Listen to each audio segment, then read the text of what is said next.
Kiamat terjadi tapi belum sempat berbakti kepada orang tua. Dosa belum sempat meminta maaf. Silap dan salah berapa kali kita kencing di kainnya yang bersih. Berapa kali dia tidak jadi tahajud gara-gara kita menangis dari Isya sampai subuh. Pakai pengawet nangisnya. Tapi kita tak pernah sadar itu. Kita menganggap kita di dunia ini dibesarkan angin. Kita menganggap kita ini bangsawan, bangsa yang hidup di awan. Berapa kali dia tidak jadi sholat duha gara-gara kita kencing. Berapa kali nasi yang sudah mau disuap masuk ke mulutnya tak jadi. Bahkan dia tidak makan sama sekali. Dan berapa kali makanan dia belikan hanya untuk susu, hanya untuk menyenangkan kita. Pernah kita balas. Dan dia tidak pernah minta balas itu. Oleh sebab itu siapa yang mengingatkan? Abdul Somad diberikan judul berat.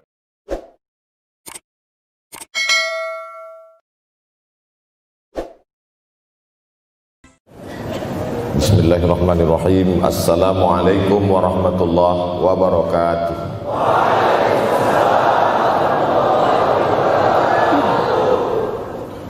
Alhamdulillahi wa kafa wassalatu wassalamu ala al-habibil mustafa wa ala alihi wa ashabihi ahli tuqa wal wafa. Subhanaka la ilma lana illa ma 'allamtana innaka antal alimul hakim. Rabbi shrah li sadri wa yassir li amri wahlul 'uqdatam min lisani yafqahu qawli. Yang sama-sama kita hormati bapak-bapak wakil rektor, tidak dapat saya sebutkan satu persatu, ketua takmir masjid, hadirin hadirat jamaah fardu subuh, bil khusus adik-adik mahasiswa mahasiswi, insyaallah kita semua dimuliakan Allah Subhanahu wa taala. Man shallas subha fi jama'atin, siapa yang salat subuh berjamaah, faka'annama shallal laila kullah, dapat pahala seperti salat sepanjang malam. Berarti kita sudah salat sepanjang malam, tapi tetap besok malam tahajud.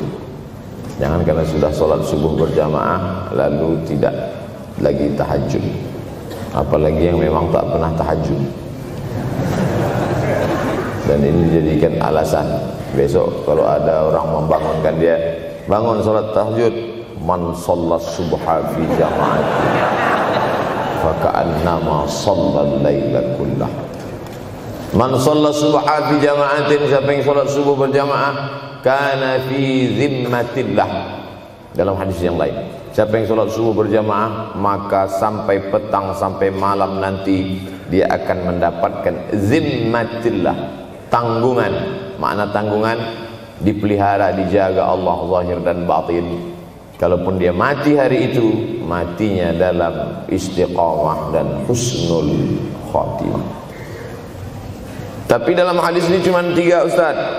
Idza haddatsa kadzaba, bicara dusta. Wa idza wa'ada akhlafa, kalau berjanji ingkar. Wa idza tumina khana, kalau diberi amanah berkhianat. Dalam hadis lain, kalau sudah terlihat orang salat subuh berjamaah, insyaallah diselamatkan dari nifaq, kemunafikan dalam hatinya. Munafik diambil dari 3 huruf nafaqa.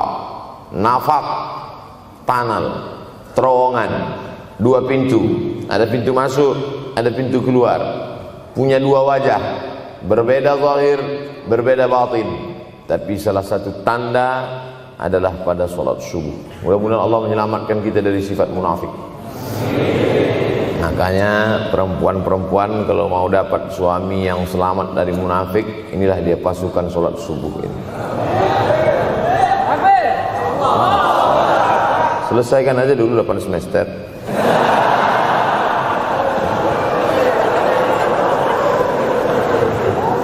Imam Abu Ja'far Al-Barzanji menulis dalam syairnya, walamma tamma min hamlihi, ketika sempurna hamil Aminah, syahrani 2 bulan, ala ashhuril aqwalil marwiyah, menurut riwayat yang masyhur, tufiya bil madinatil munawwarati abuhu Abdullah, meninggallah abuhu, bapaknya, bapak Nabi Muhammad SAW, Abdullah bin Abdul Muttalib bin Hashim bin Abdi Manaf bin Qusay di kota Al-Madinah Al-Munawwarah.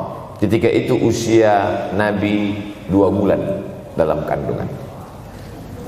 Setelah itu Nabi SAW pun lahir, dibesarkan dalam peluk cium kasih sayang Aminah. Lalu kemudian pada usia lebih kurang 4 tahun dibawa lagi ziarah ke makam ayahnya. Dan dalam perjalanan pulang dari ziarah itu meninggal pula Aminah. Apa pelajaran yang ingin diambil dari kematian ayah dan ibu Nabi ini? Banyak analisa sesuai dengan ilmu orang masing-masing.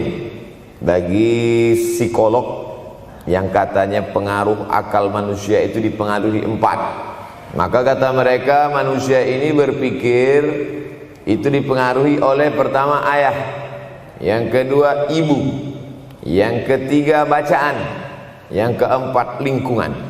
Maka Allah ingin membersihkan Nabi Muhammad sallallahu alaihi wasallam dari 4 ini. Apakah akal Nabi Muhammad itu dipengaruhi oleh ayahnya? Tidak, karena dia tidak sempat bertemu.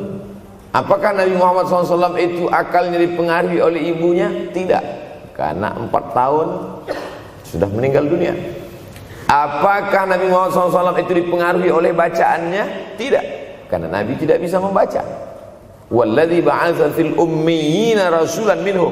Allah yang mengutus dia kepada umat yang ummi, la yaktub wa la yaqra, tak menulis dan tidak membaca. Minhum, dan dia bagian dari mereka, dia juga tidak bisa tulis baca. Apakah Nabi Muhammad SAW itu dipengaruhi oleh lingkungannya? Tidak, karena di lingkungannya zina begitu bebas, tipu muslihat, dan dia tetap dengan jati dirinya bergelar Al-Amin, orang yang paling amanah menurut para psikolog. Tapi ada analisa lain.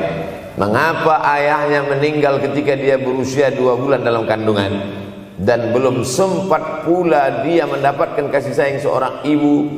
Di situ pula dia meninggal dunia, ibunya saat dia berusia 4 tahun. Maka salah satu analisanya adalah Allah ingin menjaga Nabi Muhammad SAW tidak sempat durhaka pada ayah dan ibunya, karena orang yang durhaka tak layak menjadi Rasul utusan Allah Subhanahu wa ta'ala. Makanya sehebat-hebatnya bapak Nabi Ibrahim bernama Azar. Apa kata Azar? Wa idh qala Ibrahimu li abihi Azara. Ingatlah ketika Ibrahim berkata kepada bapaknya Azar, atattakhidhu asnaman alihah. Mengapa engkau menjadikan berhala ini sebagai Tuhan, wahai bapakku Azar? Apa jawab Azar? La illam tantahi, kalau kau tidak berhenti menceramahi saya, la arjumannaka, aku lempar engkau pakai batu. Wahjurni maliya, tinggalkan aku untuk waktu yang sangat lama. Pergi sana, kata Azar. Apa jawab Nabi Ibrahim alaihissalam? Salamun alaika, selamat untukmu wahai ayahku Azar. Aku akan memohonkan astaghfirulaka rabbi, memohonkan ampun kepada Allah dosa-dosamu supaya diampunkan Allah. Innahu kana bi hafiyya, sesungguhnya Allah amat sangat sayang dan mengabulkan doa-doa. Nabi Ibrahim sempat bertemu dan tidak melawan. Tapi Nabi Muhammad SAW beda dengan Nabi Ibrahim. Allah buat Ibrahim tidak melawan, tapi ayahnya menjadi durhaka kepada anak. Sedangkan Nabi Muhammad SAW dua-dua dan dijaga Allah Subhanahu wa ta'ala.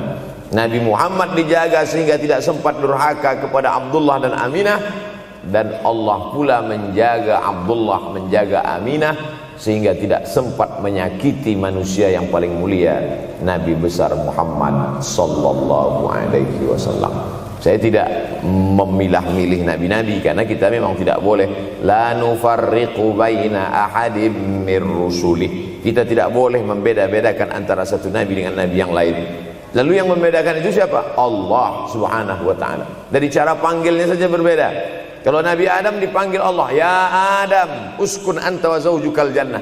Nabi Yahya dipanggil Allah, ya Yahya khudhil kitaba biquwwah. Nabi Isa dipanggil Allah, ya Isa inni istafaituka 'alan nas. Tapi Nabi Muhammad SAW, Allah tidak pernah manggil dia ya Muhammad.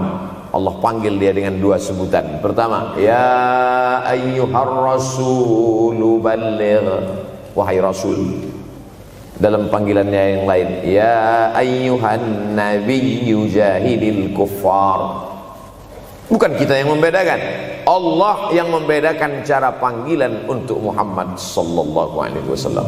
Begitu juga dengan berdoa. Kalau Nabi Musa alaihissalam, dia yang berdoa, Rabbis shrahli sadri, lapangkan dadaku, wa yassirli amri, mudahkan urusanku. Tapi Nabi Muhammad tidak berdoa, Allah langsung memberi. Apa kata Allah? Alam nashrah laka sadrak. Apakah belum kulapangkan dadamu? Wa rafa'na laka dzikrak. Kami angkat beban. Allazi anqadha dhahrak, yang membebani pundakmu. Belum dia berdoa, sudah dikabulkan Allah, karena janji Allah kepada dia, wala saufa yu'tika rabbuka fatarda. Apapun yang kau mau akan kuberi. Salah satu penyebab Allah memberi apa yang dimau sebelum meminta adalah kalau tidak pernah durhaka kepada orang tua. Oleh sebab itu judul yang diberikan kepada saya, Ustaz Abdul Somad, nanti tablik akbar di kampus Universitas Ahmad Dahlan. Apa temanya? Biasanya saya diberikan tema untuk anak-anak muda meraih masa depan bebas narkoba dan pacaran. Apa temanya untuk anak-anak muda? Bagaimana pokoknya. Tapi di Universitas Ahmad Dahlan saya diberi tema. Apa temanya? Birrul walidain. Masya Allah. Saya bilang alhamdulillah, untung saya nggak dikasih tema birruz zaujatain. Artinya apa? Sehebat apapun prestasi akademikmu, kalau sampai tidak memuliakan orang tua, hampa di hadapan Allah Subhanahu wa ta'ala. Ada seorang laki-laki, kata Nabi, kalau nanti dia datang kemari minta doa sama dia karena doanya makbul. Sahabat heran, karena sahabat itu definisinya man laqiyan Nabi sallallahu alaihi wasallam wa amana bihi wa mata 'alal Islam. 3 definisi sahabat: orang yang berjumpa dengan Nabi, beriman dengan Nabi, dan matinya dalam keadaan Islam. Maka itu disebut dengan sahabat menurut ilmu hadis. Makanya ketika saya menjelaskan itu ke mahasiswa, Aisyah yang merupakan sahabat Nabi, komplain mahasiswa, mohon maaf Ustaz keliru, Aisyah itu bukan sahabat tapi istrinya. Kita bicara ilmu hadis. Makna sahabat, man laqiyan Nabi, berjumpa dengan Nabi, wa amana bihi, beriman dengan Nabi, wa mata 'alal Islam, mati dalam keadaan Islam. Abu Lahab ketemu dengan Nabi tapi tidak beriman dengan Nabi dan mati dalam keadaan kafir, maka tidak masuk golongan sahabat. Tapi ini ada seorang laki-laki hidup sezaman dengan Nabi dan Nabi mengenal dia, dan Nabi berpesan nanti kalau dia datang ke kota Madinah minta doa dari mulutnya, karena doanya dikabulkan Allah Subhanahu wa ta'ala. Sahabat heran, kami yang hidup bersama engkau, kami yang berperang bersama engkau, kami yang sholat di Masjid Nabawi bersama engkau, kenapa doa dia lebih makbul daripada kami? Malah kami meminta doa dari mulut dia. Tapi tidak boleh membantah dan melawan Nabi. Pokoknya nanti kalau dia datang kemari minta doa kepada dia. Setelah Nabi Muhammad SAW meninggal dunia, laki-laki itu pun sampai ke kota Madinah, berjumpa dengan sahabat. Sesuai dengan yang dijanjikan Nabi, mereka pun meminta doa kepada dia. Namanya Uwais Al-Qarni. Makanya Uwais Al-Qarni tidak ada masuk dalam buku biografi sahabat. Kalau mau mencari biografi sahabat Nabi, buka kitab namanya Al-Isabah fi Tamyizis Sahabah, atau baca juga Usudul Ghabah fi Ma'rifatis Sahabah, atau baca juga Al-Isti'ab fi Ma'rifatil Ashab. Itu memang buku biografi isinya sahabat Nabi semua. Sahabat Nabi klasifikasi. Yang pertama, Al-Ashra Al-Mubashsharuna bil Jannah, 10 sahabat yang dijamin masuk surga. Level kedua, sahabat Nabi yang ikut perang Badar. Berikutnya, sahabat Nabi yang masuk Islam sebelum hijrah. Berikutnya, barulah ujung sahabat Nabi masuk Islamnya setelah hijrah, setelah Islam kuat, barulah dia masuk Islam. Tapi nama Uwais Al-Qarni tidak ada di dalam, karena dia tidak cukup syarat untuk menjadi sahabat, karena dia tidak pernah berjumpa langsung dengan Nabi Muhammad sallallahu alaihi wasallam. Tapi kenapa doanya makbul? Ternyata dia tidak berjumpa dengan Nabi bukan karena dengki, bukan karena musuh, bukan karena tidak beriman. Dia tidak jumpa dengan Nabi, salah satu sebabnya adalah karena dia menjaga ibunya di Yaman. Makkah di tengah, Yaman di bawah, Syam di atas, negeri Syam. Tak ada hubungan dengan negeri paman Syam. Syam di atas, Yaman di bawah, Makkah di tengah. Liila fi Quraisy, perjalanan orang Quraisy. Ila fihim rihlatash shita'i was-shaib, perjalanan syita musim dingin, shaif musim panas. Musim dingin mereka ke Yaman, musim panas mereka pergi ke negeri Syam. Kenapa dingin ke Yaman? Karena Yaman ini kalau musim dingin tidak terlampau dingin, salju tidak turun. Kalau pergi ke negeri Syam, salju turun. Palestina, Yordania, Suriah, Lebanon. Suriah, Lebanon ada salju. Maka musim panas Nabi pergi ke negeri Syam, karena kalau musim panas di Yaman panas sekali. Sedangkan ke negeri Syam panasnya tidak seberapa. Perjalanan orang Arab Quraisy ini diceritakan Allah, di negeri Yaman itulah tempat kampung Uwais Al-Qarni. Tidak sempat dia berjumpa dengan Nabi, tapi doanya lebih makbul daripada orang-orang yang berada bersama Nabi, karena keutamaan berbakti kepada ibu. Kalau sama ayah boleh ngelawan Pak Ustaz? Enggak juga. Jangan ini nanti dijadikan dalil. Kamu kenapa lawan bapakmu? Ada seorang laki-laki. Ini kadang jamaah pandai motong-motong ceramah saya, hanya untuk mencari pembenaran. Sedangkan kita ngaji ini mau mencari kebenaran. 1000 dalil bagi orang untuk mencari kebenaran, tapi ada 1001 hujjah untuk orang yang suka mencari pembenaran. Nah, jadi kalau saya bicara tentang ibu, sesungguhnya ayah sudah masuk, karena tanpa ayah kita juga bukan apa-apa dan bukan siapa-siapa, walaupun jatah ayah sepertiga, sedangkan ibu lebih daripada itu. Man ahaqqun nas bi husni suhbati, siapa orang yang paling layak mendapatkan baktiku ya Rasulullah? Ummuka. Summa man, siapa lagi? Ummuka. Summa man, siapa lagi? Ummuka. Summa man, abuka. Itu yang menyusun itu Nabi SAW, bukan saya.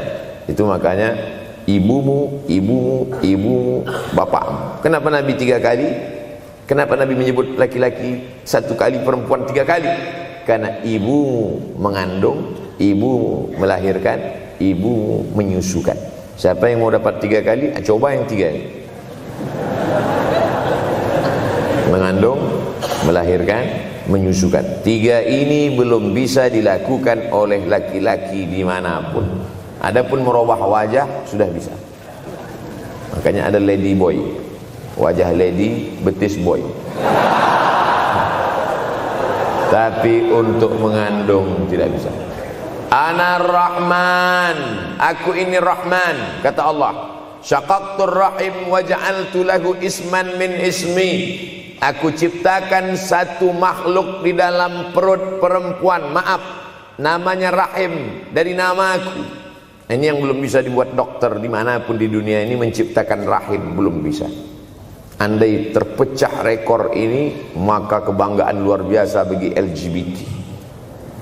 Tidak bisa, sampai hari kiamat tidak akan bisa, janji Allah. Karena Allah mengatakan dalam hadis qudsi, Anar Rahman ja'altu lahu isman min ismi. Maka ada satu makhluk dalam perut perempuan yang diciptakan, diambil dari Asmaul Husna. Sehebat-hebatnya laki-laki, dari ujung rambut sampai ujung kaki tidak ada di tubuhnya ini yang diambil dari Asmaul Husna, tak ada. Bahwa namanya dari Asmaul Husna ada, Abdus Somad. Tapi ada makhluk di badannya diambil dari Asmaul Husna, itu hanya ada pada perempuan.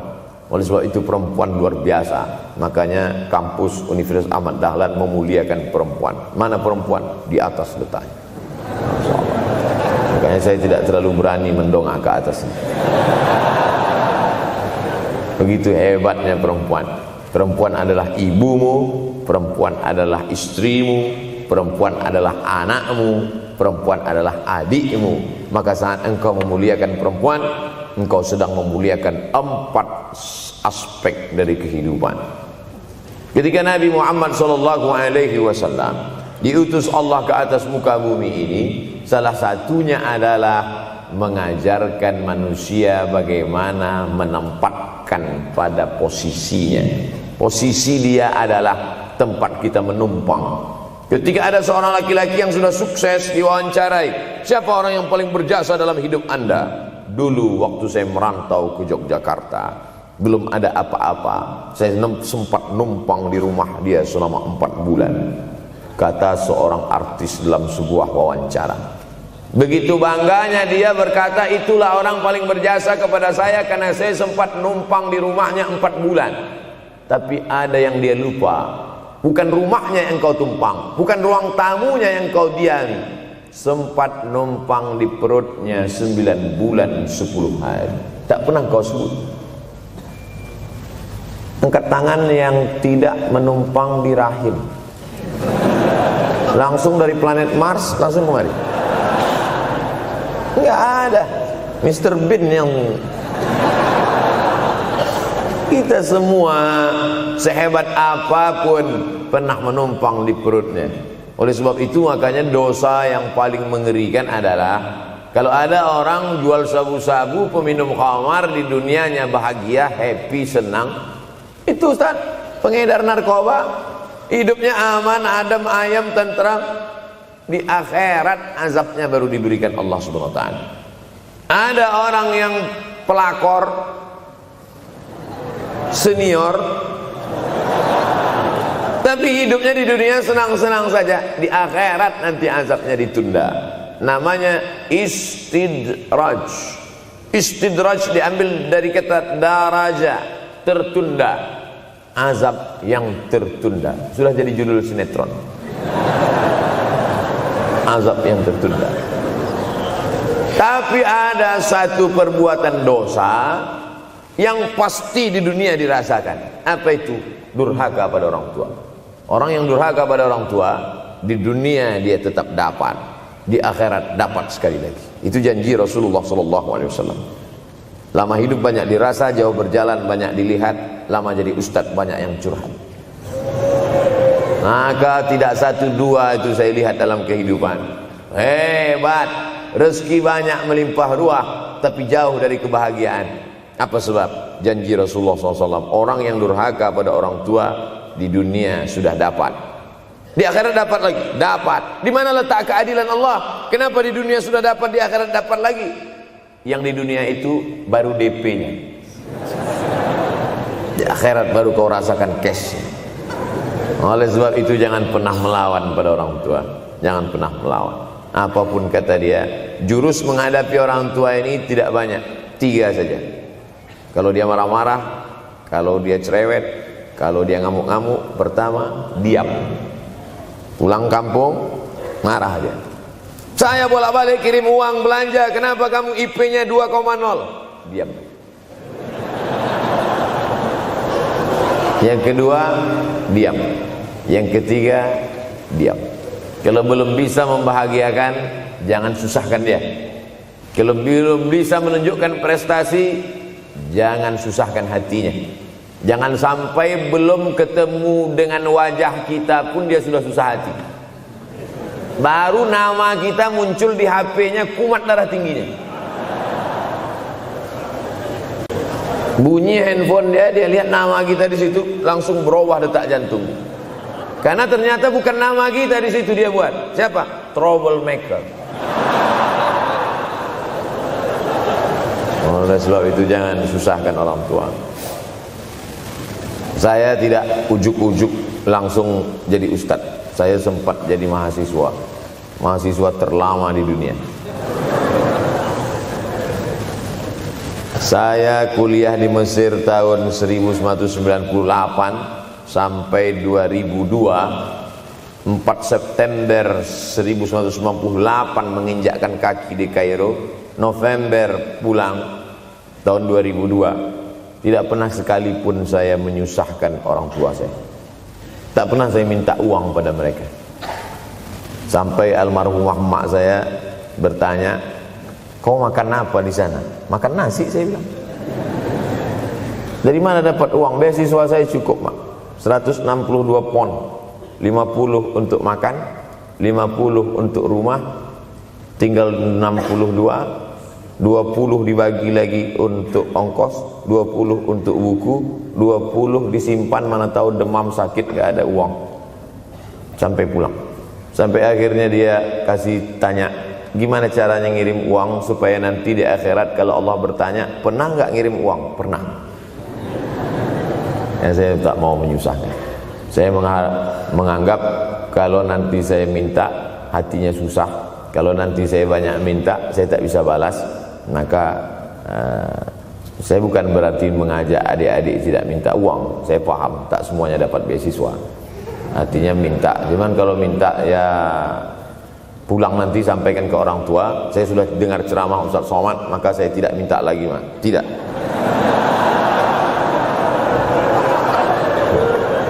Tapi tolong dirapel setahun sekali aja. Kalau mau merasakan bagaimana sayang mereka, coba hilangkan sayangnya itu agak 1 bulan, 2 bulan, 3 bulan, itu baru terasa. Karena sifat manusia ini kalau sudah tidak ada baru terasa. Judul lagu Roma. Kalau dia masih ada di depan mata kita, masih dekat dengan kita, kita merasa dia biasa-biasa saja. Tapi kalau dia sudah tidak lagi ada, itu barulah. Oleh sebab itu coba kalau mau merasakan, kasih tahu dia, "Papa, Mama, untuk biaya kuliah saya 1 semester ini tolong jangan kasih dulu. Saya mau jual koran dulu. Saya mau kerja di Dorsmir dulu. Saya mau kerja loper dulu. Saya mau susah-susah dulu." Seketika saat kita tahu susahnya itu, tetes peluh keringat, air mata, di situ loh baru kita tahu, oh ternyata perjuangan mereka ini luar biasa. Saya tidak bicara ceramah saja, tapi dalam kehidupan saya pribadi dulu saya laksanakan, saya pernah buat, saya pernah kerjakan. Tapi tidak saya rencanakan itu, saya harus begini, tidak. Memang bagian dari takdir hidup. Mungkin tidak minta uang itu karena jauh ke Mesir. Kalau seandainya dekat, sering juga minta. Nah, memang dikondisikan saya untuk terbang jauh ke Mesir, lalu kemudian setelah jauh itu tidak meminta, tapi kemudian setelah pulang berjumpa, sempat bersama orang tua. Bulan Maret 2019 kemarin baru meninggal dunia ketika saya sedang ceramah di Madura, Pulau Madura, diundang oleh sahabat saya, kakak kelas di Mesir dulu, Dr. Fauzi Tijani. Dan pagi itu rencananya mau ziarah ke makam Kiai Khalil di Pulau Madura. Begitu mau ziarah langsung dapat SMS, segera pulang karena orang tua meninggal dunia. Akhirnya saya langsung ke airport Surabaya dan langsung pulang. Sebelum malam sudah tiba pemakaman. Artinya apa? Penyesalan panjang, kenapa tidak mencium tangan orang tua, kenapa tidak. Karena saya pikir masih lama ya. Ini satu kekeliruan. Di mana-mana selalu saya sampaikan, jangan pernah berpikir usianya masih lama walaupun dia sehat. Karena sehat walafiat, tidak ada kurang satu apapun. Masih lama. Ternyata apa yang terjadi? Berangkat hari Sabtu, hari Ahad tausiah, hari Senin pagi, tanpa sebab, tanpa penyakit. Oleh sebab itu kalau masih hidup orang tuamu di rumah, pulang. Tapi jangan ini jadikan alasan. Besok nggak masuk kelas, gimana? Pulang semua.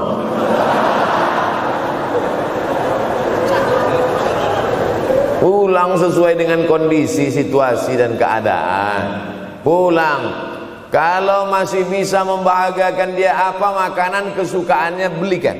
Suka makan apa dia, belikan. Itu yang dia inginkan. Andai kita gendong dia dari Yogyakarta berangkat ke kota Makkah, sampai di Makkah tawaf 7 putaran, dari Sofa ke Marwah, pulang lagi ke Jogja, belum tentu dapat membayar sekali teriakan dia saat mengeluarkan kita ke alam dunia. Jadi banyak orang terlalu membanggakan. Saya sudah banggakan dia Pak Ustaz, saya sudah bayarkan ONH-nya. Berapa? Baru DP-nya. Sudah merasa berbakti kepada orang tua? Belum. Makanya digunakan kata birrul walidain. Kenapa Allah tidak menggunakan kata husnul walidain? Hasan baik, jayyid baik, thayyib baik, khair baik. Tapi yang dipakai birrul walidain. Hanya satu-satunya kata untuk orang tua dipakai birrul walidain. Karena kata birru adalah sifat Allah Subhanahu wa taala. Makanya di antara Asmaul Husna ada Al-Barrut Tawwab. Allah yang punya sifat itu. Maka kita diharapkan berakhlak seperti akhlak Allah Subhanahu wa taala. Addabani Rabbi fa ahsana ta'dibi. Allah mendidik aku menjadi beradab sehingga adabku penuh. Allah Subhanahu wa taala tidak ada puji Nabi Muhammad SAW. Hai Muhammad yang salat tahajudnya sampai kakinya bengkak. Hai Muhammad yang hajinya tidak ada. Apa kata pujian Allah untuk Nabi Muhammad SAW? Wa innaka la'ala khuluqin azim. Akhlak agung dan mulia. Oleh sebab itu tak ada gunanya prestasi S1, S2, S3, postdoktoral, profesor kalau tidak berbakti kepada orang tua. Makanya orang tua itu levelnya langsung setelah Allah. Wa qadha rabbuka alla ta'budu illa iyyah. Langsung wabil walidaini ihsana. Ihsan. Lihat lagi penggunaan kata ihsan dalam hadis Nabi. Jibril alaihissalam datang, rambutnya tidak berdebu, bajunya sangat putih bersih, tapi tidak ada orang yang kenal. Diriwayatkan oleh Sayyidina Umar ibn al-Khattab radhiyallahu anhu, aku melihat ada seorang laki-laki rambutnya sangat hitam dan bajunya sangat putih, tapi kami tidak ada yang kenal. Ini 3 indikasi ini menunjukkan kebingungan. Kalau ada orang rambutnya sangat hitam dan kita kenal, berarti dia memang orang situ, memang tinggalnya di situ. Tapi dia kalau orang perantau, rambutnya pasti berdebu karena tinggal di gurun pasir. Sekarang kan banyak tuh anak-anak muda yang rambutnya berdebu. Itu berarti orang jauh, bukan orang Jogja. Bajunya sangat putih, tapi kami tidak kenal. Kalau bajunya agak-agak kotor, berarti dia musafir. Pantas kalau kita tidak kenal. Tapi bajunya sangat putih, berarti dia memang orang situ. Tapi kami tidak kenal. Kata Umar bin Khattab, rambutnya sangat hitam, bajunya sangat putih, tapi kami tidak kenal. Dan dia duduk berhadapan dengan Nabi, lututnya dekat dengan lutut Nabi, tapi kami tidak kenal. Dia bertanya tentang iman, dia bertanya tentang Islam, dia bertanya tentang ihsan. Setelah selesai baru Nabi bertanya, Umar, ya, kamu tahu siapa tadi yang datang bertanya tentang iman, Islam dan ihsan itu? Tidak, Jibril yu'allimukum dinakum. Tadi yang datang itu adalah Jibril alaihissalam. Orang selevel Umar bin Khattab tidak kenal Jibril. Ada orang Indonesia baru ketemu Jibril.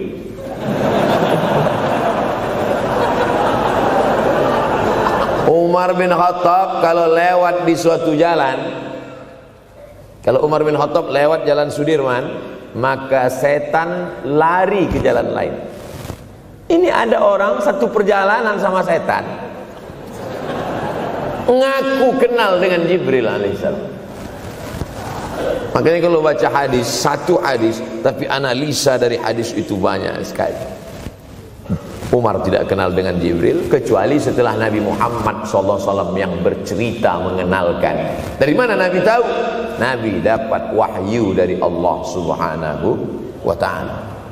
Tapi ada analisa lain. Apa maknanya?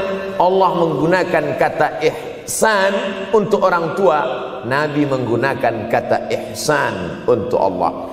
Ihsan untuk Allah, anta'budallaha ka'annaka tarah, kau sembah Allah seakan-akan engkau melihat dia. Fa in lam takun tarah, kalau kau tidak bisa melihat dia, fa innahu yarak, sesungguhnya dia yang selalu melihatmu. Tidak pernah putus ihsan. Ihsan Allah kepada kita, tidak pernah putus pengawasan Allah. Bagaimana ihsan kita kepada orang tua? Tak pernah putus bakti walaupun dia sudah meninggal dunia. Makanya kita tetap membaca walaupun dia sudah masuk liang lahat, jam 2 malam bangun, Rabbil firli wali walidayya warhamhuma kama rabbayani shaghira. Ada seorang sahabat Nabi namanya Sa'ad. Sa'ad sudah jadi bahasa Indonesia. Banyak juga orang Indonesia laki-laki sifat Sa'ad. Orangnya Sa'id, artinya bahagia.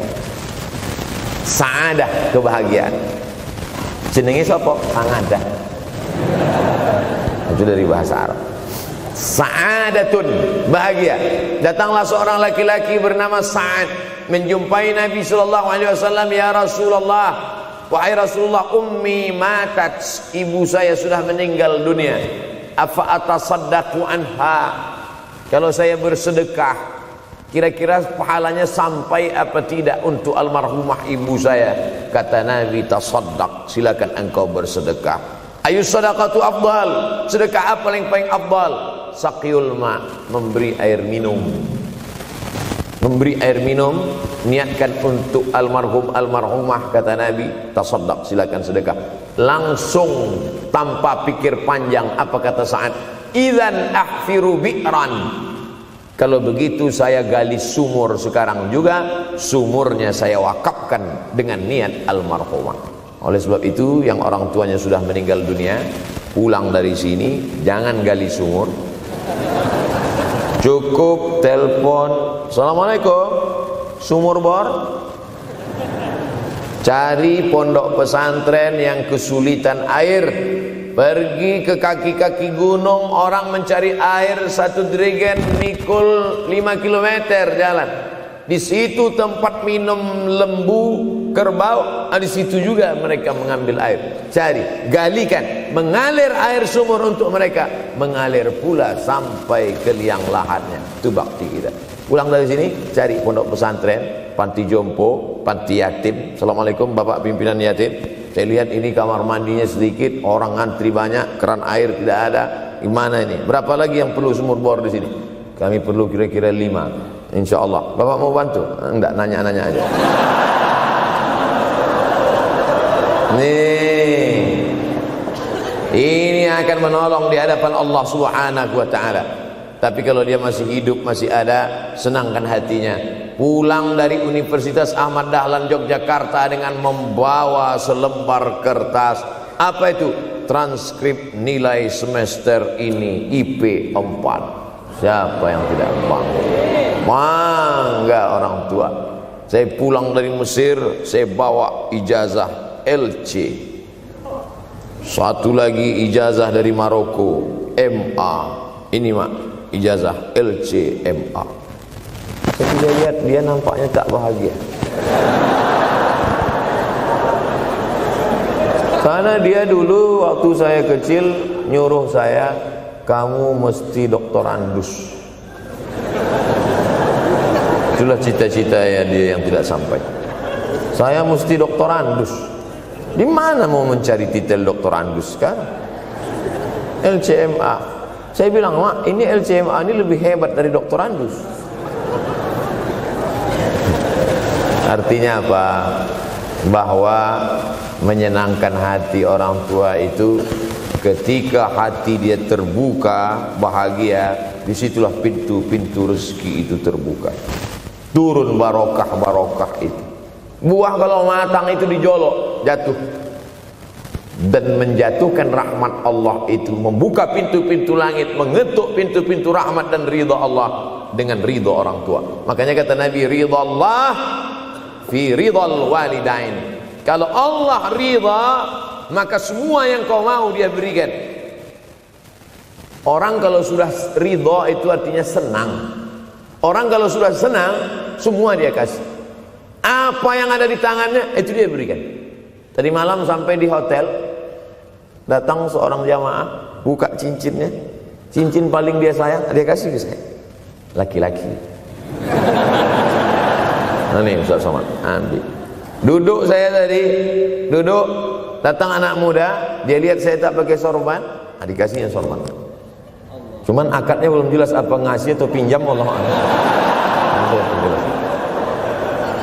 Orang kalau sudah senang hatinya, semua dia kasih.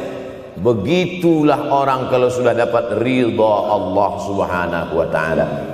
Kita baru berharap dapat ridha Allah. Makanya habis salat subuh selalu diajarkan raditu billahi rabba. Aku ridha engkau sebagai Rabbku ya Allah. Apakah Allah ridha terhadap kita? STJ, status tak jelas. Cara mendapatkan ridha Allah, pancing dengan ridha orang tua. Senangkan hatinya, terbuka pintu rezeki. Makanya sulit hidup kita, sempit. Dari kerut kening kita udah kelihatan. Kenapa? Karena tidak ada ridha Allah, akibat tidak pernah menyenangkan hati orang tua. Senangkan orang tuamu, jadikan dia seperti raja, maka rezekimu akan melimpah seperti rezeki raja-raja. Bukan hadis Nabi, dapat saya dari grup WhatsApp. Senangkan saja hatinya, apa yang dia mau beri, tapi dengan cara yang halal. Nah, ini harus dalam kurung syarat dan ketentuan berlaku. Jangan gara-gara ceramah ini nanti pulang kalian ke rumah, papa, mama, ini ada mobil, ini ada rumah, ini berangkat pergi haji. Wow, orang tua senang, 2 bulan masuk KPK. Innallaha tayyibun, Allah maha suci, la yaqbalu illa tayyiban. Allah tidak menerima kecuali yang suci-suci saja. Wa anfiqu, berinfaklah. Wa anfiqu, bersedekahlah. Wa anfiqu, berwakaflah. Wa anfiqu, berzakatlah. Min thayyibat, yang baik-baik. Yang tidak baik tidak diterima Allah Subhanahu wa taala. Kamu lagi ngapain? Nyuci. Lagi ngapain? Nyuci. Pakai air apa? Air kencing. Begitu kata Syekh Abdul Wahab Asy-Sya'rani dalam kitabnya Tanbihul Mughtarrin. Tanbih, peringatan. Mughtarrin, pada orang yang tertipu, menyangka sedang berbuat baik padahal sebenarnya tidak baik. Itu yang disindir Allah dalam Al-Quran. Wa yahsabuna annahum yuhsinuna sun'a. Mereka menyangka sedang berbuat baik. Ini juga tidak betul. Niatnya sudah baik, membahagiakan orang tua, tapi caranya tak betul. Mama, papa, alhamdulillah kuliah saya sudah selesai, ini skripsi saya.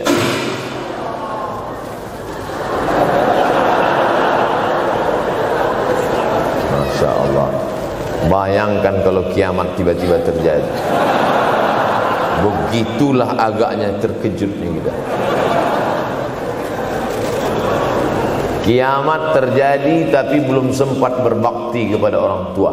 Dosa belum sempat meminta maaf.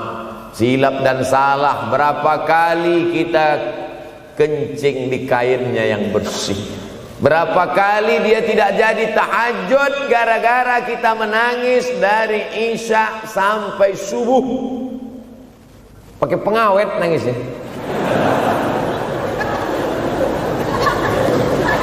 Tapi kita tak pernah sadar itu. Kita menganggap kita di dunia ini dibesarkan angin. Kita menganggap kita ini bangsawan, bangsa yang hidup di awan. Berapa kali dia tidak jadi sholat duha gara-gara kita kencing. Berapa kali nasi yang sudah mau disuap masuk ke mulutnya tak jadi. Bahkan dia tidak makan sama sekali. Dan berapa kali makanan dia belikan hanya untuk susu, hanya untuk menyenangkan kita. Pernah kita balas. Dan dia tidak pernah minta balas itu. Oleh sebab itu, siapa yang mengingatkan? Abdul Somad diberikan judul berat ini. Judul yang paling berat ceramah tentang orang tua, tentang ibu, tentang ayah. Jarang saya mau menerima judul-judul pengajian. Ini pun dikasih tahu setelah sampai di sini. Maka saya belok-belokkan dikit. Ini air mata udah mau menetes, belokkan lagi. Nanti kalau saya nangis di sini, siapa yang ceramah kalau saya nangis? Oleh sebab itu maka yang orang tuanya masih ada, beruntung dan bertua, bawakan dia rumah makan. Ada sahabat saya namanya Ustadz Lukman di Pontianak, bukan Kuntilanak. Mereka punya program namanya Bawa Ibu ke Rumah Makan. Keren nama programnya, bawa orang tua ke rumah makan.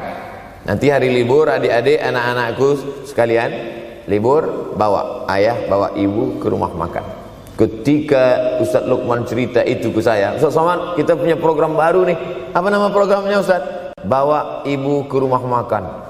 Alhamdulillah Ustadz Lukman, seluruh rumah makan di Pekanbaru tempat tinggal saya itu, semua sudah saya bawa. Emak almarhumah saya bawa sup tunjang, saya bawa rendang, saya bawa goreng ayam, saya bawa goreng puyuh, saya bawa. Cuman ada rumah makan ular sawah itu yang tak saya bawa singgah.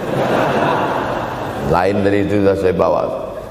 Tak ada penyesalan dalam hati, senangkan hatinya. Apa pakaian yang dia suka. Orang tua itu tidak minta yang besar, asal ada saja. Pulang dari Yogyakarta sampai ke rumah, ini tadi ada nampak sedikit tanda terkenang, kalau banyak makan sendiri. Ketika dia senang melihat itu, bahagia hatinya, nampak senyum di tepi bibirnya, pada saat itulah rahmat Allah terbuka, pada saat itulah ridha Allah datang. Mengapa sulit mencari pekerjaan, mengapa payah mencari penghidupan? Salah satu yang mempersempit ridha Allah itu adalah karena tidak berbakti kepada orang tua.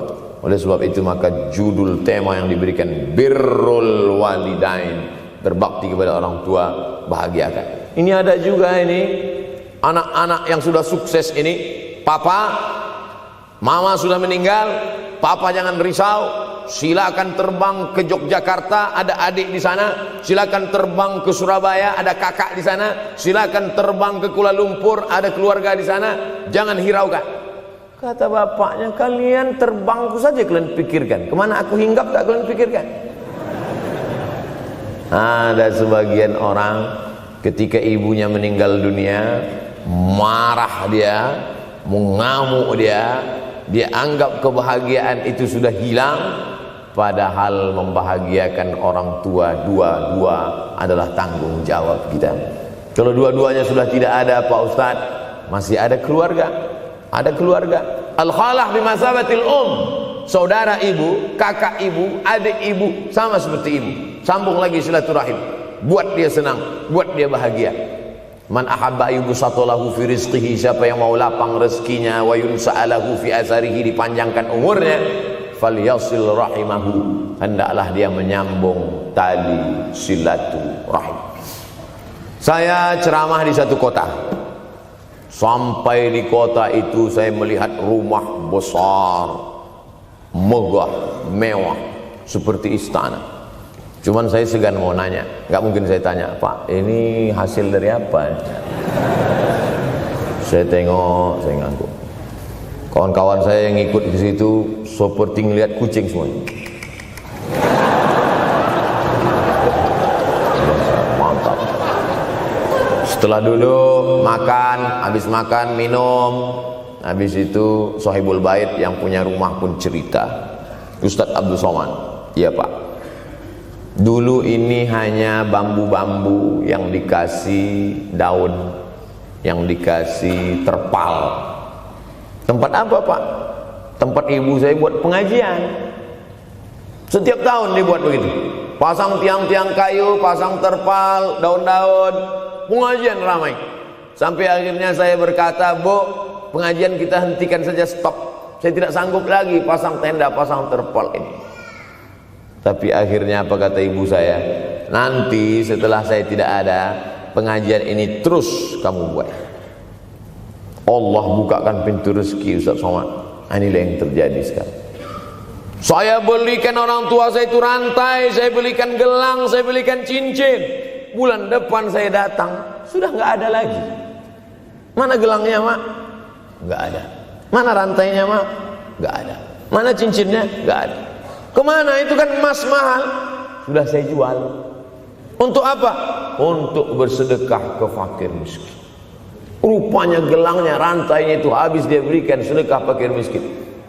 Tobatkah si bapak untuk berbakti? Tidak. Bulan depan dia belikan lagi, sampai akhirnya diberikan Allah balasan melimpah ruah. Ternyata ini rahasia dari keberhasilan hidup, karena menyenangkan hati orang tua.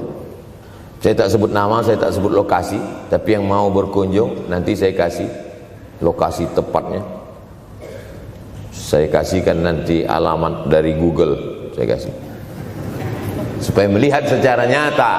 Kalaulah rezeki itu hanya diberikan kepada orang yang bersungguh-sungguh, pergi pagi pulang petang, peras keringat banting tulang, maka tentu yang kaya itu adalah sapi yang membajak dari pagi sampai sore. Kalaulah kekayaan, keberhasilan itu diberikan yang paling pandai memanjat, maka tentu yang kaya itu monyet. Tapi Allah berikan kepada siapa? Yang dia ridhai. Dan penyebab ridha Allah itu adalah karena orang tua yang senang hatinya. Yang sempat durhaka, tidak sempat minta maaf, meninggal dunia dia sudah, apa boleh buat? Kau sudah booking seat di neraka. Yang sudah sempat durhaka, tidak sempat minta maaf, meninggal dunia gara-gara dia pecandu narkoba, pemabuk, pezina, mati. Orang tua dalam keadaan susah. Berapa kali saya ketemu ibu-ibu selesai pengajian, pergi saya ke tempat parkir, ibu tua 70 tahun menangis. Ibu nangis kenapa bu? Anak saya Pak Ustadz. Kenapa dia? Disuruhnya saya jual tanah. Mama jual tanah. Untuk apa mama megang tanah, udah tua aja pun jual. Mestinya anak itu yang menyenangkan hatinya di hari tuanya, bukan malah menyuruh jual tanahnya. Jual tanah supaya dia bisa bangun rumah, jual tanah supaya dia bisa menyekolahkan anak-anaknya. Na'udzubillah. Sudahlah tidak membahagiakan, malah menyusahkan. Ustaz, anak saya nyuruh saya jual tanah saya supaya dia senang, supaya dia dapat duit. Gimana nih Pak Ustaz? Mungkin si ibu berharap saya menjawab, ibu sabar aja ya bu, sabar ya. Ibu salah tanya bu. Kalau mau sabar cari ustadz lain, ada spesialis sabar, bukan saya. Begitu dia kasih tahu, anak saya maksa saya jual tanah saya, Pak Ustadz gimana? Mana alamat rumah anaknya? Mana? Saya mau datang. Mana? Anak durhaka, neraka jahanam tempat kau.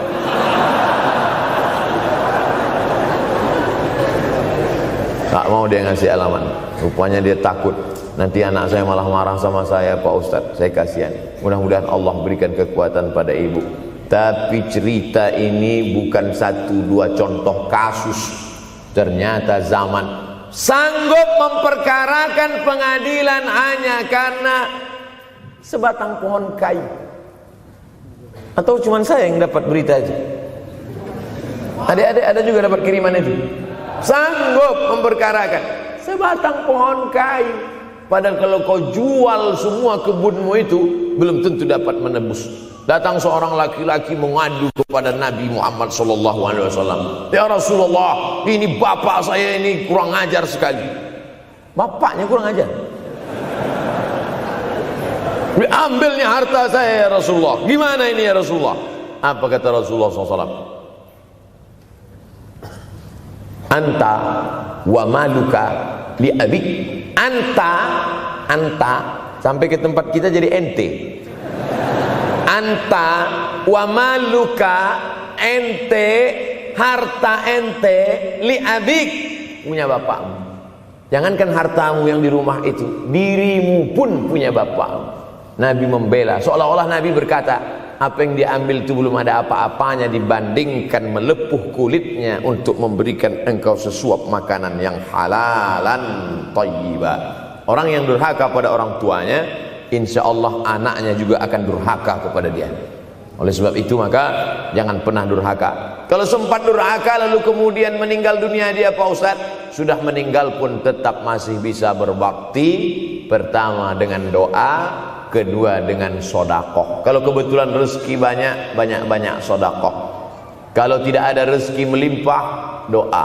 bangun malam, Rabbi firli wali walidayya warhamhuma kama Rabbi firli, ya Tuhanku ampunkan aku, wali walidayya, ibu dan ayahku, warhamhuma, sayangi mereka berdua, kama, sebagaimana rabbayani shaghira, sebagaimana mereka mendidik aku. Coba kita lihat susunan kalimatnya, seperti ada kekeliruan kalimat. Na'udzubillah, mana mungkin kalimat Allah keliru. Allah ingin menegur kita, sayangi mereka sebagaimana mereka mendidik aku. Mestinya kalimatnya kan tidak begitu, sayangi mereka sebagaimana mereka menyayangi aku. Tapi ternyata sayang belum tentu mendidik, tapi mendidik pasti sayang, karena bunyi kalimatnya sebagaimana mereka mendidik aku. Jadi banyak juga anak-anak ini tidak sayang karena salah didik. Disangka sayang itu dengan ngasih motor, disangka sayang itu dengan ngasih gadget, disangka sayang itu dengan ngasih transfer uang yang berlebihan. Belum tentu sayang.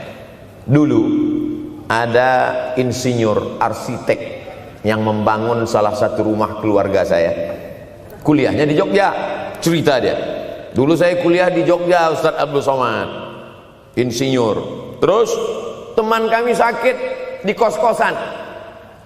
Kami bingung mau nelpon siapa. Akhirnya datang mobil mewah, parkir polisi, tentara, ramai.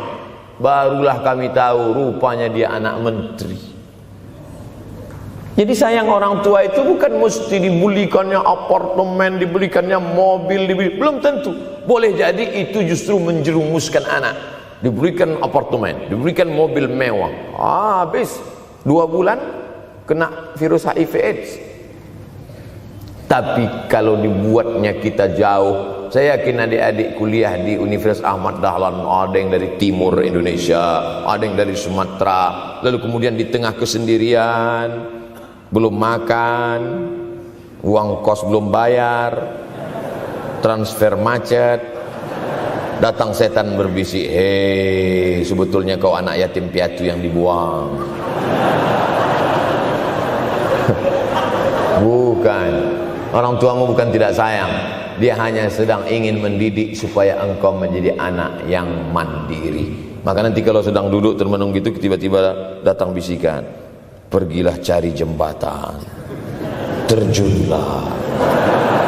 Maka saat itu katakan dalam hatimu, lawan, hei setan. Orang tuaku sayang kepadaku, dia hanya ingin supaya aku mandiri. Ada orang tua yang salah didik kepada anak-anak, sampai mengikat tali sepatu pun anak tidak pandai. Baru mau mengikat tali sepatu, sudah diikatkan. Baru mau makan, sudah disuapkan. Akhirnya anak tidak punya keberanian untuk hidup. Harta dia punya, uang dia punya, materi dia ada, satu yang dia tidak punya, tidak ada mental. Tapi anak-anak, adik-adik Universitas Ahmad Dahlan adalah orang yang punya keberanian untuk hidup. Betul? Yang di hadapan saya ini, siapa yang tidak punya keberanian hidup? Ini yang jam 5:30 masih belum hidup lagi.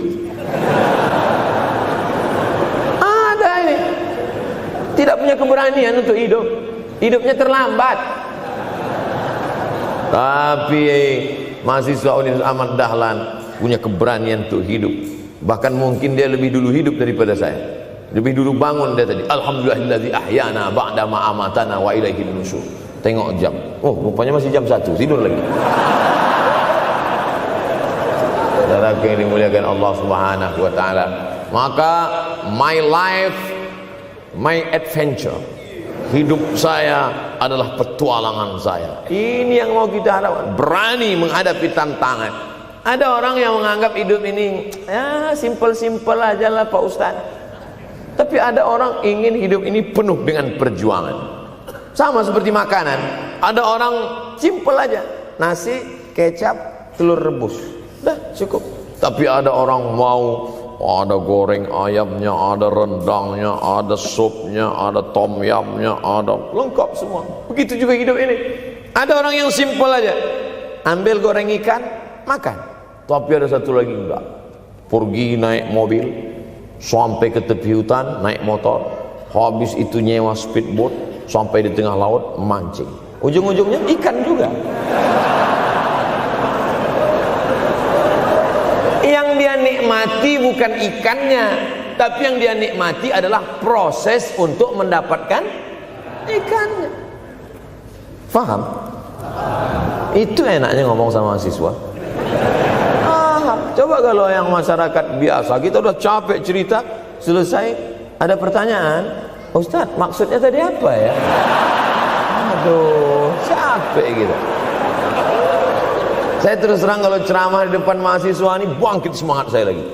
Ini sekarang rasa-rasa umur 24. Tapi begitu nanti sudah mulai agak jauh dari mahasiswa, balik 42 lagi. Nah, makanya saya senang kalau diundang ke kampus-kampus. Saya kalau di Jogja diundang di kampus terus, walaupun nggak semua nerima.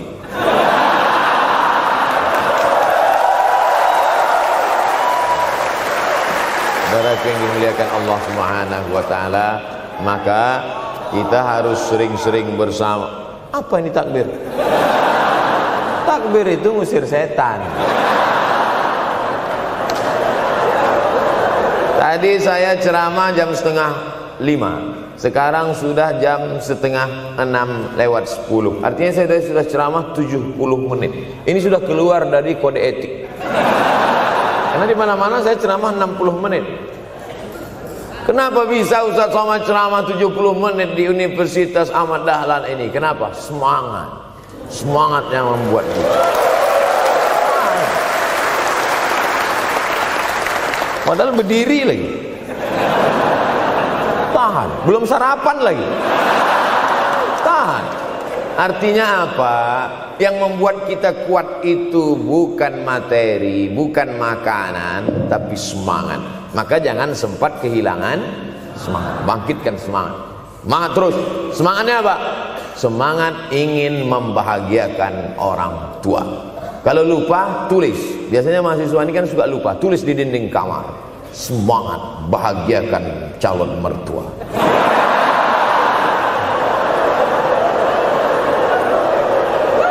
Nanti teman kos-kosan datang ngelihat, loh, kata Ustaz Somad kan orang tua, kenapa ente buat mertua? Sedangkan mertuaku saja kebahagiakan, apalagi orang tua.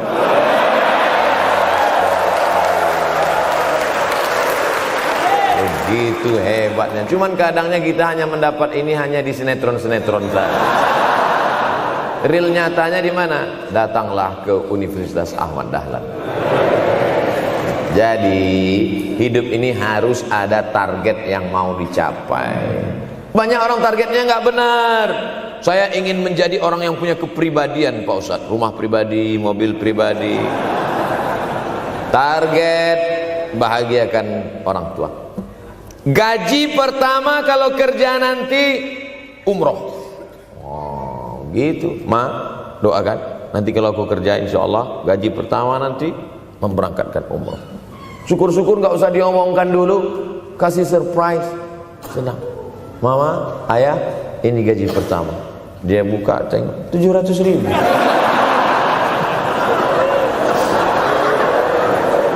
Menangis dia menerima gaji pertama itu, bukan karena harunya sikit.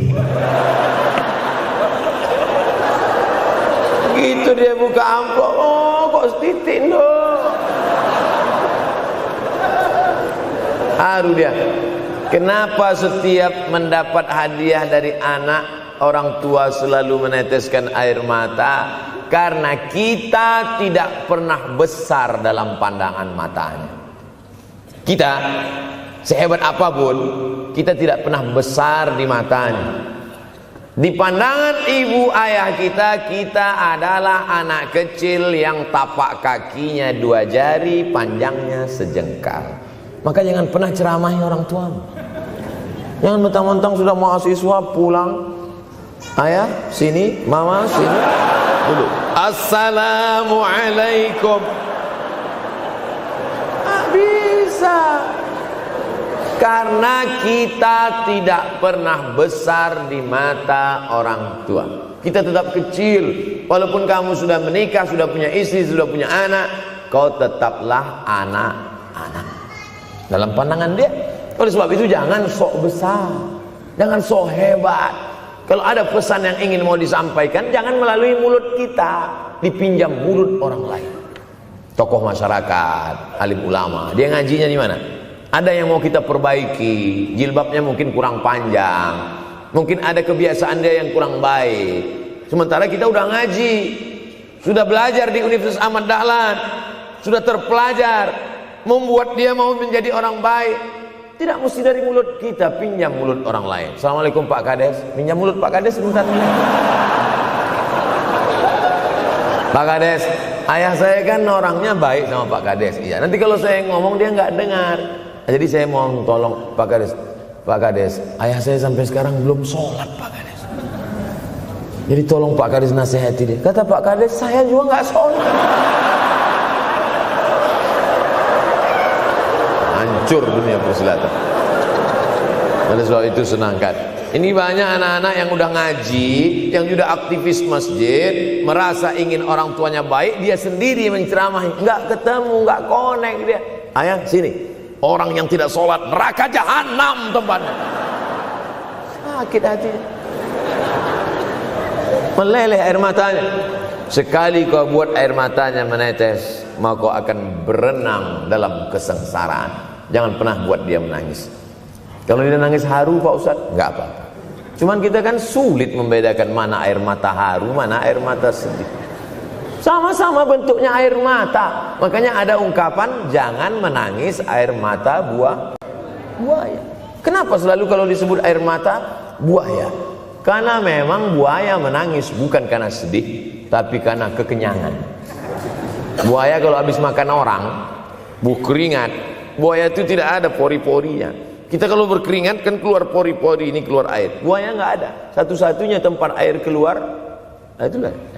Makanya menangis buaya, keluar air mata buaya. Maka jangan sampai kita nangis karena kekenyangan. Haru dia melihat pemberian kita.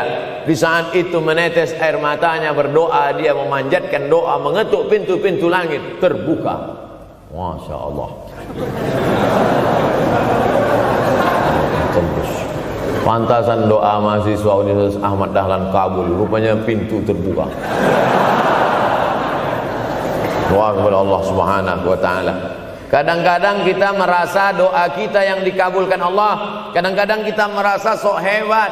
Setelah dia meninggal dunia, barulah kita sadar rupanya selama ini kita hanya menumpang doa. Numpang, bukan doa kita yang dikabulkan Allah ternyata, tapi doa dia. Tapi dia tidak pernah cerita itu, dia nggak pernah ngomong. Apa pernah dia panggil kita, sini sebentar, aku sudah capek doain itu. Pernah dia bilang itu.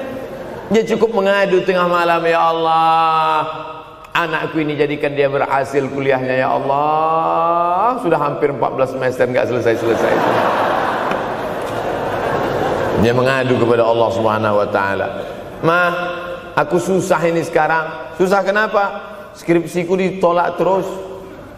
Pembimbing kemarin itu mempersulit terus. Berdoa dia tengah malam, ya Allah, lapangkan hati pembimbing itu supaya anakku cepat, ya Allah. Kalau enggak, matikan dia, ya Allah. Kabul, 2 hari setelah itu meninggal. Tapi kita tidak bisa request. Oleh sebab itu maka banyak-banyak dekatkan kepada orang tua, senangkan. Saya ceramah di Malaysia, dibawa jamaah ke mall. Ustaz Samad, esok kita tak ada tazkirah, tak ada tausiah. Kita nak pusing-pusing. Pusing-pusing maksudnya mutar-mutar. Pergilah kami ke mall. Sampai di lantai atas saya lihat anak-anak muda nyuapin orang tua. Ada restoran mahal, mewah. Itu kabarnya kalau mampir di restoran itu, makan, itu banyak yang nangis melihat harganya.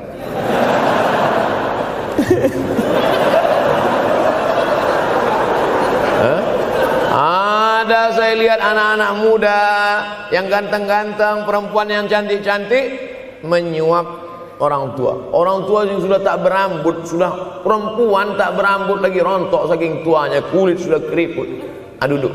didorong pakai kursi roda, dibawa ke mall, sampai di itu diberikan restoran tercanggih termahal, dia sendiri yang menyuapkan makanan. Ternyata bagi saudara-saudara kita Tionghoa, salah satu mengundang berkah menyenangkan orang tua. Itu keyakinan mereka.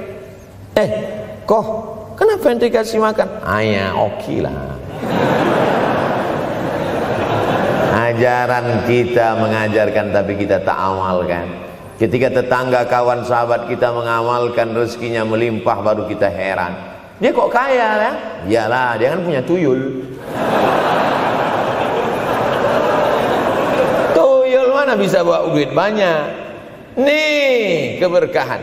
Oleh sebab itu, jangan cuma sekedar ngaji-ngaji aja. Pulang dari sini, kalau memang tinggal di Yogyakarta atau di luar nanti pas liburan, sisihkan uang, bawa dia ke mall, bawa dia ke restoran, senangkan hatinya, bawa dia jalan-jalan. Cuman tetap juga yang logis. Kalau dia udah tua, janganlah dikasih kacang goreng. Sesuaikanlah, agar-agar kasih. Ini nggak perlu dikunyah. Kiri kanan gol, kiri kanan gol. Orang tua bawa kasih kacang, menyiksa aja.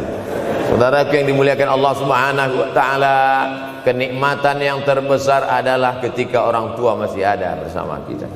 Kalau sudah tak ada, nanti saat Idul Fitri, Allahu Akbar, Allahu Akbar, Allahu Akbar, la ilaha, barulah menetes air mata. Mama. Saya kalau sudah menengok orang menangis terlalu berlebihan mengenang orang tua, ini pasti ada, kalau bahasa kampung kami, something wrong. Pasti ada sesuatu ini. Karena orang kalau sudah habis tumpah, dia tidak akan menetes lagi. Tumpahkan kasih sayangmu itu sampai habis ludes, dia tidak akan menetes lagi. Tak ada penyesalan, karena semua sudah kita berikan. Kalaupun menangis hanya tetesan kasih sayang. Tapi kalau sampai mencakar dinding, mama, ini pasti. Saya kalau ada orang yang menyesal sampai mencakar dinding, mau saya antukkan aja kepala yang gede. Dulu waktu hidup kenapa enggak waktu? Sekarang udah mati baru kau menangis kan? Senanda. Nah, tapi tentu sesuai kemampuan kita, karena kata Allah, la yukallifullahu nafsan illa usaha. Allah tidak membebani orang lebih dari semestinya. Ustaz ceramah sampai jam berapa ini? Sampai jam 6 insyaallah. Saya mau lengkapkan. Jam kita sama tuh. Oh sama, jam 6. Jam 6 maka saya ceramah 90 menit nanti di Universitas Ahmad Dahlan.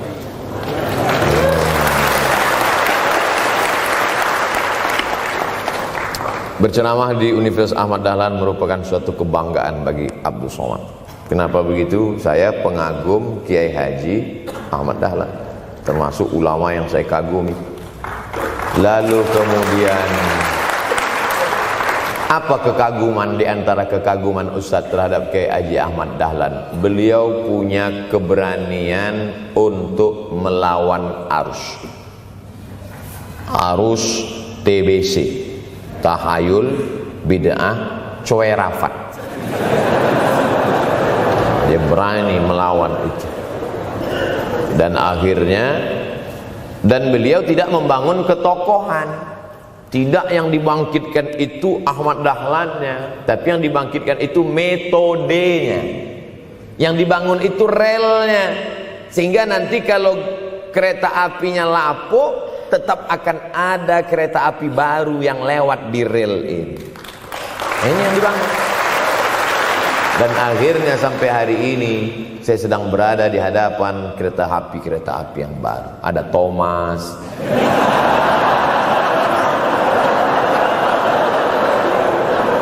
Kok Ustaz tahu Thomas? Anak saya paling suka itu. Satu koper kereta. Artinya apa? Bangun rel, maka akan ada lokomotif baru Dunia boleh berganti, zaman boleh berubah. Idza waqa'an ala ahadikumul qiyamah, kalau kamu sudah mau mati, wa fi yadihi fasilah, di tanganmu ada bibit korma. Sudah mau mati, di tangan ada bibit korma. Apa yang kita lakukan? Ada sebagian orang kalau sudah mau mati, ya wes gua aja lah. Kalau di tanganmu ada bibit korma, gali-gali tanah sedikit, tanamkan. Untuk apa nanam korma sudah mau mati? Bukan kita sempat memakan manisnya, tak sempat bernaung di bawah daunnya yang rindang. Bukan kita yang menikmati, tapi ada orang lain dan pahalanya mengalir ke makam kita. 28.000 ibadah mengalir ke makam Kiai Haji Ahmad Dahlan. Angka 28.000 itu dari mana Pak Ustaz? Angka mahasiswa Universitas Ahmad Dahlan. Ustaz tahu dari mana? Ya makanya kalau orang ngomong tuh dengar. Makanya saya kalau diundang ceramah, Ustaz nanti sebelum ceramah kita ada acara makan dulu. Ya selama itu saya diam aja, ngumpul-ngumpulkan bahan. Jangan pernah melihat modal materi, tapi kuatkan usaha dan tawakal. Nih bantuan cuma 6 miliar, tapi ternyata keperluannya berapa? 126 miliar. Tapi buktinya jadi masjid yang besar. Kalau diikutkan modal, mana mungkin cukup? Maka begitu juga dalam menatap hidup ke depan. Kamu kenapa belum juga nikah? Modalnya besar Pak Ustaz. Terus gimana? Nunggu yang gratisan aja lah. Dan begitu, usaha, tawakal, doa. Nah, bagi yang masih lajang, yang mau nikah, itu kalau bisa doanya jangan sir, agak jahar dikit. Ya Allah, umur udah 40. Dengar sama sebelah, loh belum mas katanya, belum. Bodoh.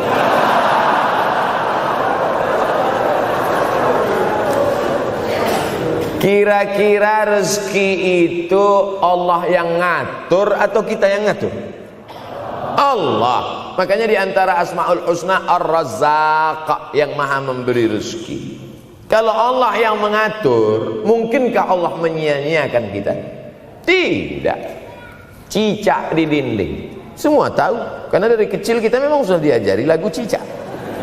Cicak, cicak di dinding. Ada nggak pernah yang dinyanyikan lagu kadal? Ada. Kenapa mesti cicak? Coba tanya ibu kita yang dulu nyanyikan. Mama, kenapa cicak, Ma? Karena kalau buaya terlalu gede, nak. Kenapa cicak?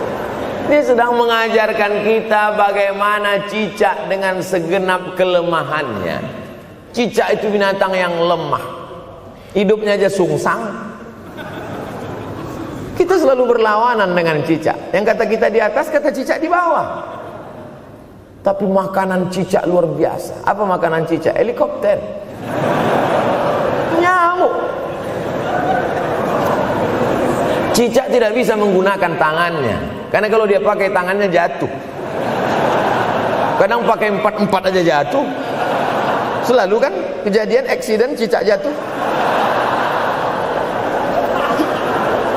Cicak tidak pernah gunakan tangannya untuk makan, karena dia harus berpegang kuat. Apa yang dia pakai? Lidahnya. Lidahnya dia pakai. Nyamuk yang dia makan. Helikopter. Habis dimakan oleh cicak. Siapa yang paling hebat? Nyamuk. Makanannya darah. Nyamuk masih keluarga Dracula. Tapi Allah SWT mau mengajarkan jangan putus asa, gunakan potensimu, apapun yang terjadi gunakan. Ini sekarang banyak anak-anak muda nih kehilangan semangat. Kalau engkau kehilangan beras masih bisa hidup 3 bulan. Kalau engkau kehilangan air masih bisa hidup 3 hari. Tapi kalau kau kehilangan semangat, kau hanya hidup 3 detik. Tik, tik, tik, mati. Oleh sebab itu jangan sampai kehilangan semangat. Bahasa kitanya putus asa. Sampai dingin tuh lontong. Bukan karena ceramah terlalu lama, bukan. Sampai dingin itu sarapan pagi gara-gara mahasiswa. Ente kenapa? Kenapa? Galau Ustaz. SMS nggak dibalas, telepon nggak diangkat. La ilaha illallah Muhammad Rasulullah. Mahasiswa seganteng ini, sehebat ini, begitu cepat putus asa.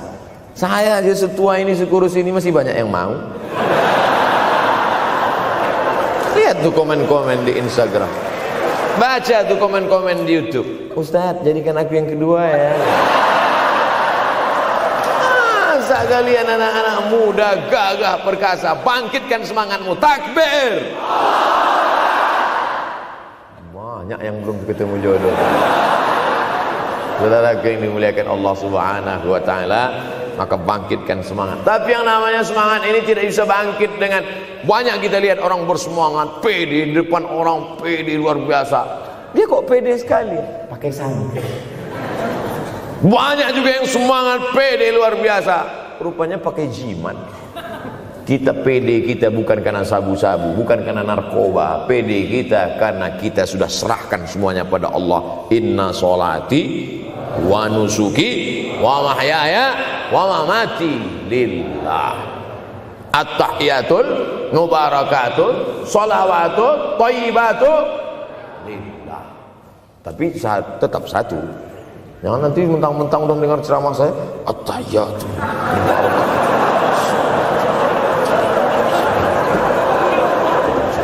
Dalam hati saja. Ini bukan punya aku ya Allah, ini semuanya punya Engkau, punya Engkau. Berhasil kalian, sukses kalian, punya apartemen, punya kondominium, punya mobil. Datang teman nanya, hebat ente ya, kaya sekarang ya. La haula wala quwata illa billah. Tapi ngomongnya setelah berhasil. La haula wala quwata itu setelah berhasil atau sebelum? Setelah semua dipuji orang, hebat ente sekarang ya. La haula wala quwwata, bukan punya saya, punya Allah. Tapi sekarang banyak orang salah. Ente kok nggak kerja? La haula.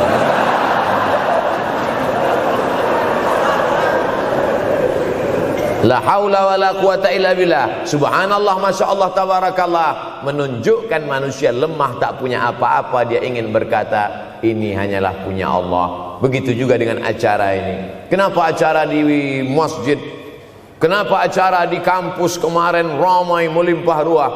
Bukan karena panitia, bukan karena Ustaz Abdul Somad, bukan karena baleho yang besar, tapi la haula wala quwata illa billah. Pulang dari sini, bangkitkan semangat, senangkan hati orang tua, kejar prestasi, terus kuliah. Mudah-mudahan semuanya selalu mendapatkan kebaikan. Amin ya rabbal alamin.